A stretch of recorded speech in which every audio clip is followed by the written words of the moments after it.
the Mayor, Marvin Rees, has got a vision for this welcoming spaces. He hopes that's going to sort things out. Maybe it's going to be a little bit more in your face, Joe. It might be, yeah.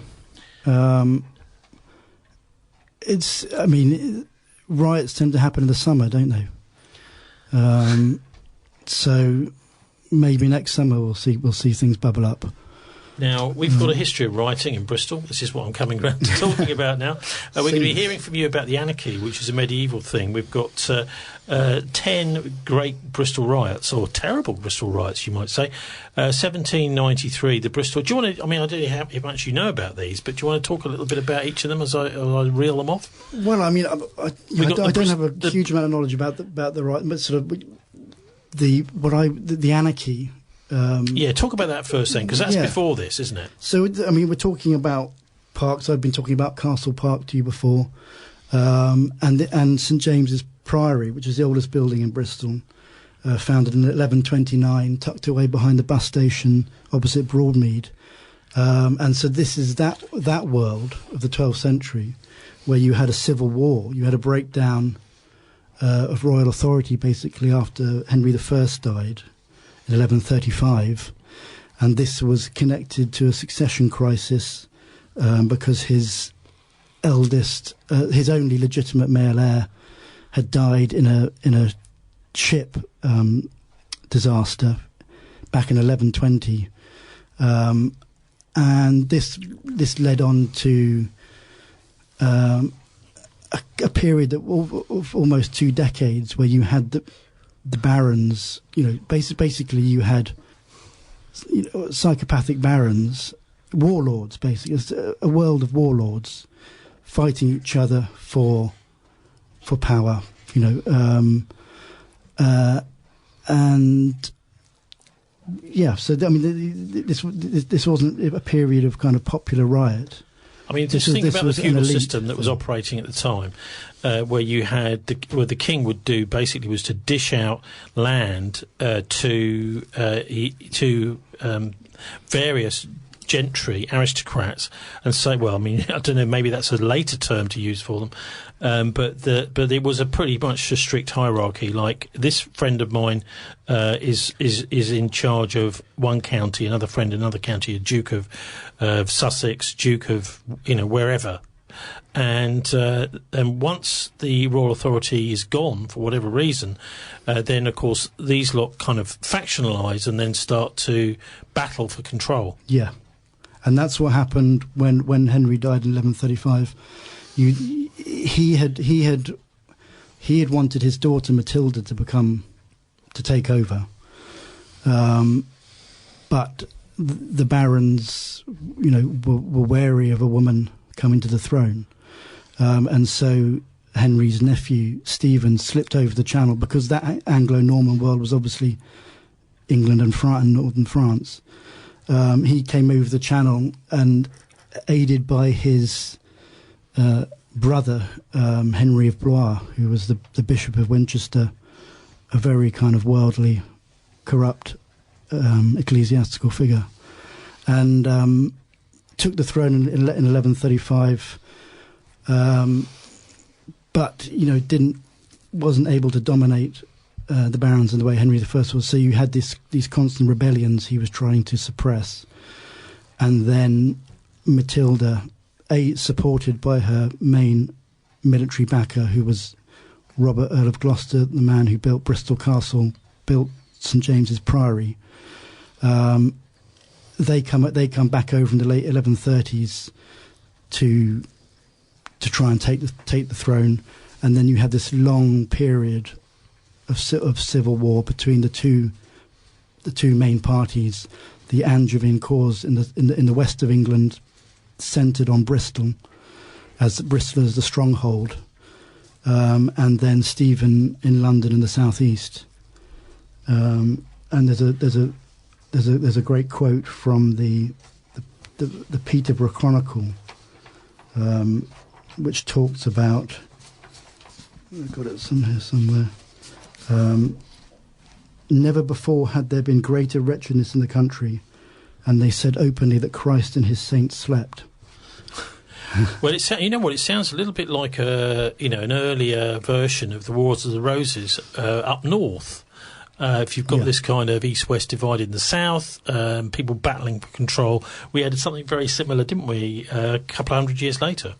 Well, this period that sees the start of the Plantagenets, because ultimately that's Henry II, who is the son of Matilda, and then you have a period for 331 years where it's the Plantagenets on the English throne up until the Wars of the Roses.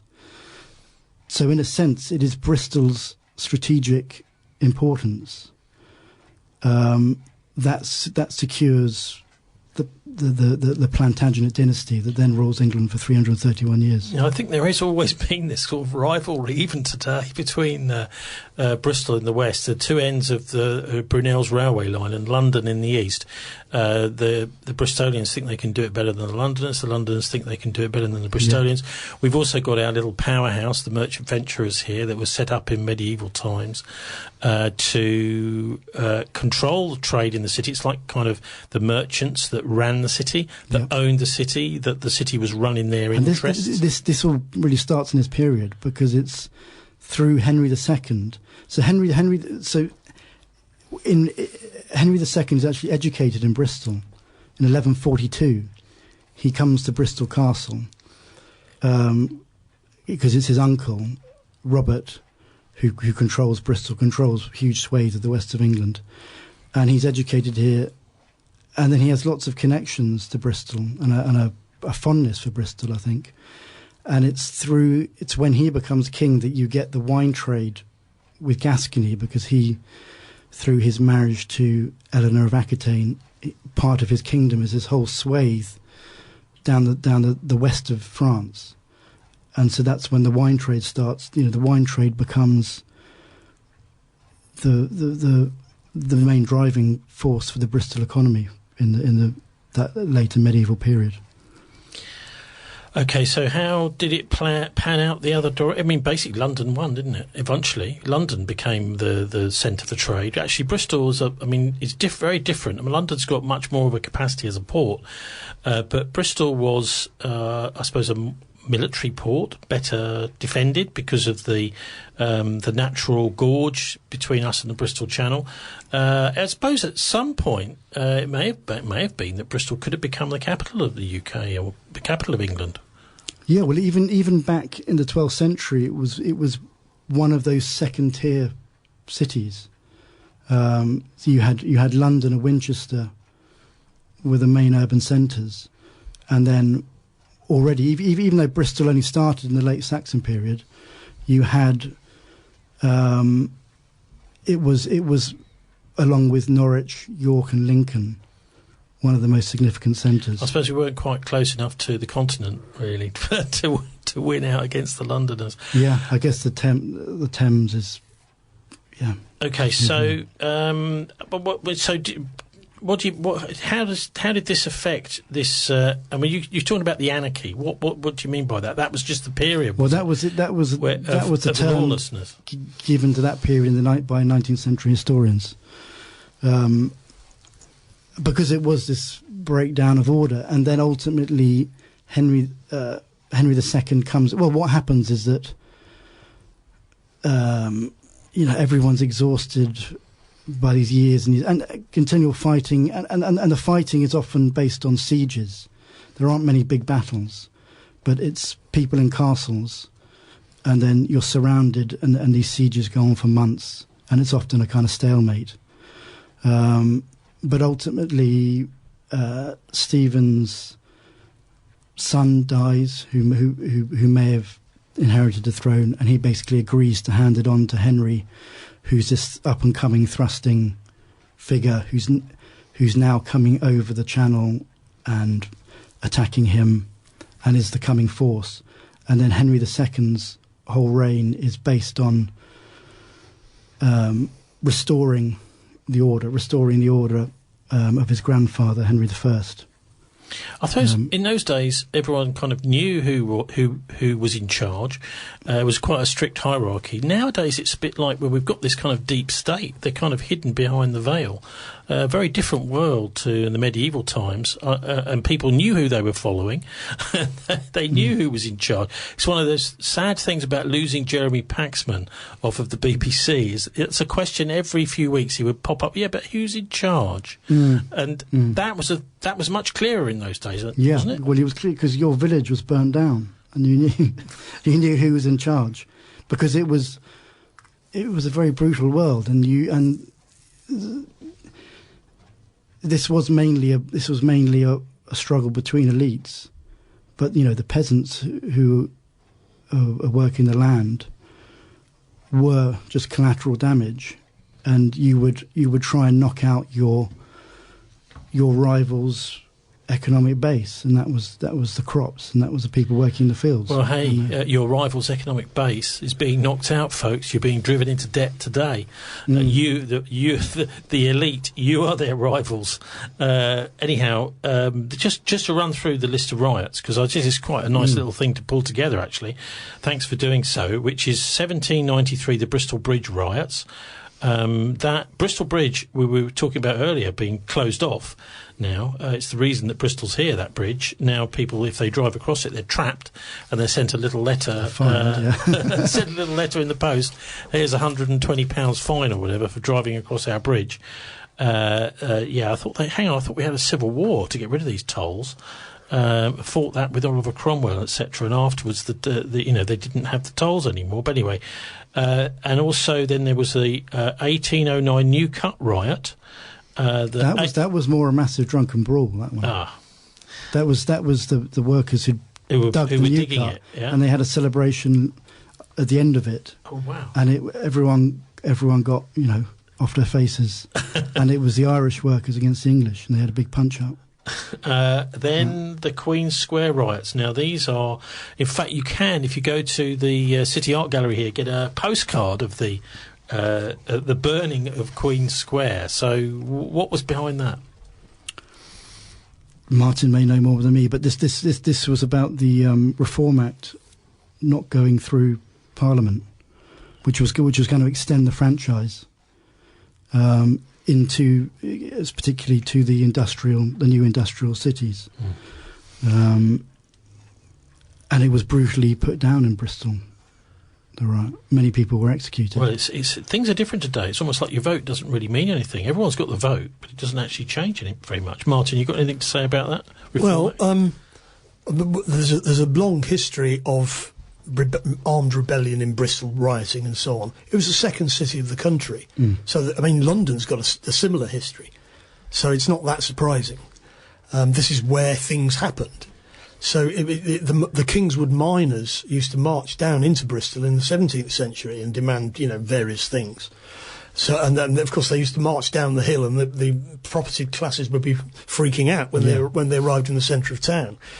Oh no! Here comes the communists. Well, they weren't communists. Well, I know. This was about tolls often about toll, because they used to the coal was dug up at Kingswood and then carried down into the town, but they put up tolls to stop to try and make money off it. People can get very angry about tolls, especially when they're called clean air zones. Well, anyway, but the 1834. Was it 1834?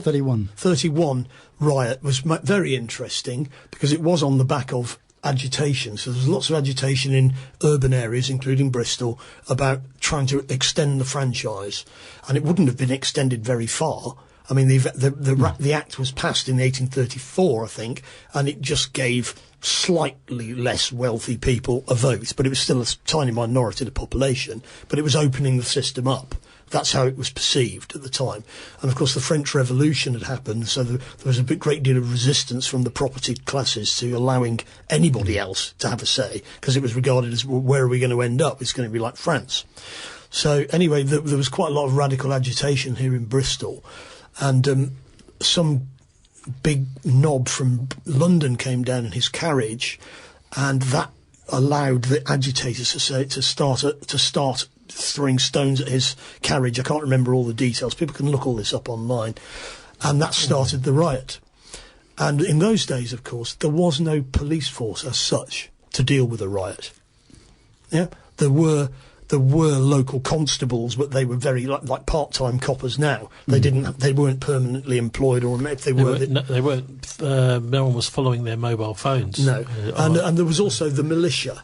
Yeah, and if you remember at Peterloo in 1819, the local militia on horses, basically the local shop owners and wealthy people, they were the people who killed the people on St Peter's Fields in Manchester.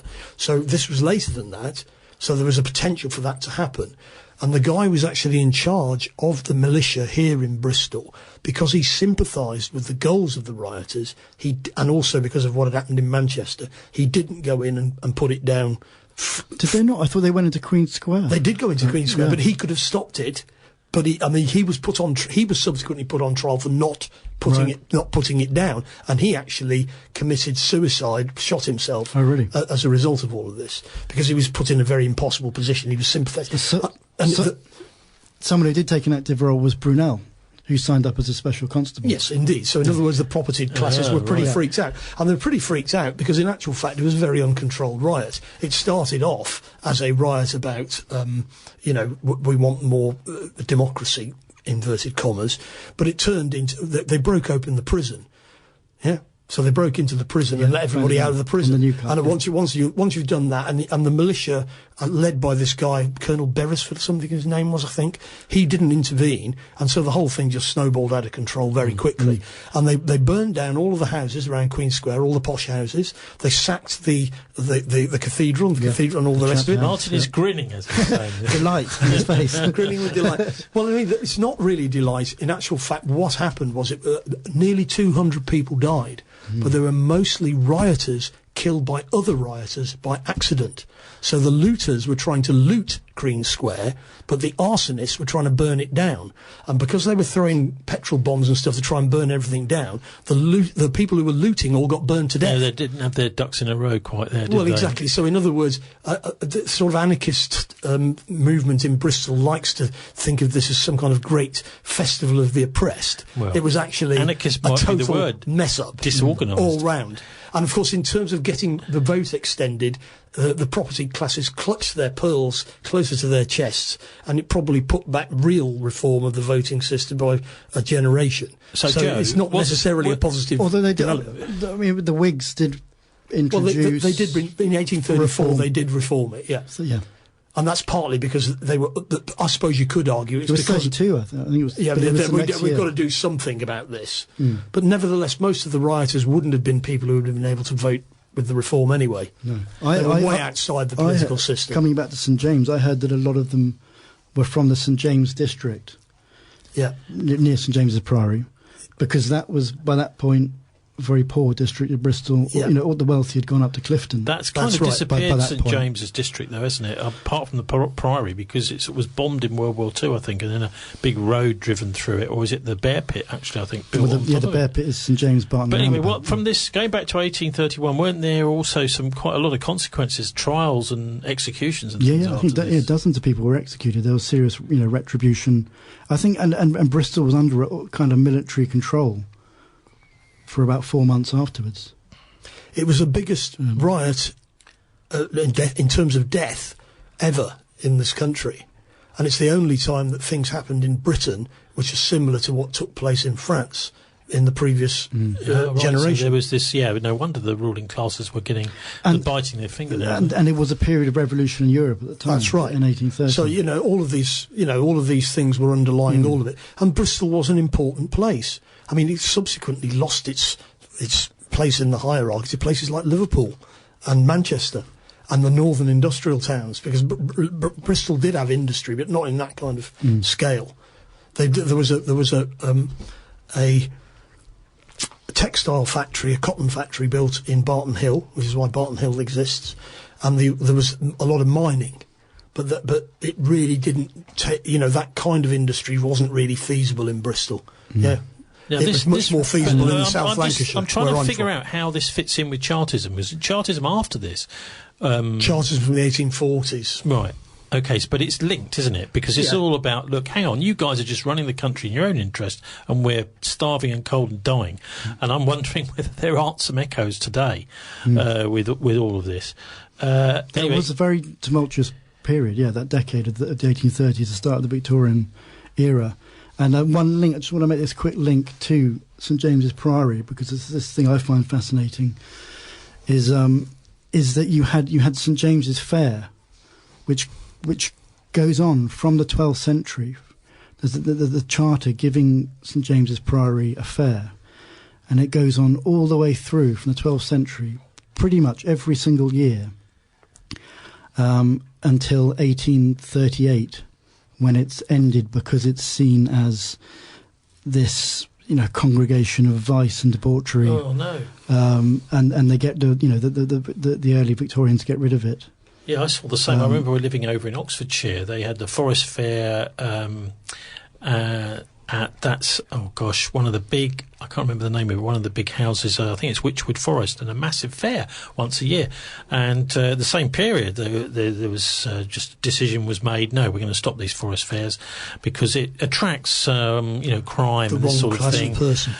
So it's not controlled, it's all sort of traditional and great load of fun for all the locals, and a few bob to be made for travellers and itinerants of various sorts. But no, a lot of that stuff was extinguished, wasn't it? Yeah. They also brought in the workhouse at this period. Yeah, this is where the wealthier classes decided they were going to make a bit of an effort to control the behaviour of the poor. Previously, they just ignored them and just kept them down. Now they're going to intervene in their lives, and you're going to go to a workhouse, and then we're going to show you. Who was it that decided we were going to get rid of the Ashton Court Festival and have the Harbour Festival instead? The Ashton Court Festival was great fun, loads of music, lots and lots of, all free, paid for by the City Council, and the Harbour Festival is just, it just doesn't compare to it at all. The Harbour Festival has got a wider participation. Really? Yeah, lots of people go to it, whereas the Ashton Court Festival is for people who like that kind of music. It's what I'd call a sticky bun affair, though. There's nothing really to it, the Harbour Festival. The Ashton Court Festival was a music festival, it was a proper cultural event. Those are the days when the City Council funded free festivals. Yeah, which they still do all the time in France, by the way. Anyway, right, any final comments on these riots before we move on to a final item about what's happening in the United States? Well, I suppose bring it more up to date, you had the St Paul's riots. But, nothing really. There was the Stokes Croft riots, weren't there, about... Oh, yeah, that's right. They're called the Tesco riots. Yeah. Well, that's where we covered that at the time. There was a lot of questions to ask about that. Right. It was a police riot, wasn't it? Yeah, because what happened was there was a big, successful, non-violent protest against Tesco's opening. They put a picket line on Tesco's on Stokes Croft, just up the road here. And if people round here, if you put a picket line and say, don't go in, we want Tesco's to close, they don't go in. And they were actually losing money. And it looks as if it was going to close down. Then what happened? Telegraph Heights, which was a squat on the other side. Telegraphic Heights was on the other. We call Telegraphic Heights on the other side of the road. Telepathic Heights. Sorry, there was supposedly some young lads in there making petrol bombs, and on the basis of that, 3 different police forces turned up at 9 o'clock at night and took control of Stokes Croft around where we are now. There's some dispute in my mind whether any petrol bombs were being made in Telegraphic Heights. Pathic. But even if they were, there must have been prior knowledge, because I think somebody did a Freedom of Information request, and 12 different police forces were involved in that. And they turned up. I'd left the area just before it happened, and there was nothing going on. It was the weekend of a royal wedding, I think, so everybody was out in the streets having a drink. And then suddenly this armed police force turned up in huge numbers from South Wales in particular and from Devon and Cornwall. And they started beating people up and bullying people around. And people didn't riot, they just refused to go home and stood in front of them. And eventually at 3 o'clock in the morning, they packed up and went home. But we had loads of stories from people that the Welsh police in particular had been told, we're going to St Paul's. And they'd got the real attitude. And they beat people up. And there's people having their shop windows smashed and all sorts. And the whole thing, to me, looks as if it had been orchestrated in advance, because Bristol's got a reputation. Colin Port, I believe, was chief Bristol's got a constable. reputation for protest, and I think what the deep state was looking for there is a violent riot, so that they can then say, "Oh, look, these people are violent," and all the rest of it. What was interesting about it, because most of the people who were standing up to the police were what you might call your middle class protester rioters. The real hardcore lads from down the front line didn't take part because it was nothing to do with them. As far as they were concerned, it was nothing.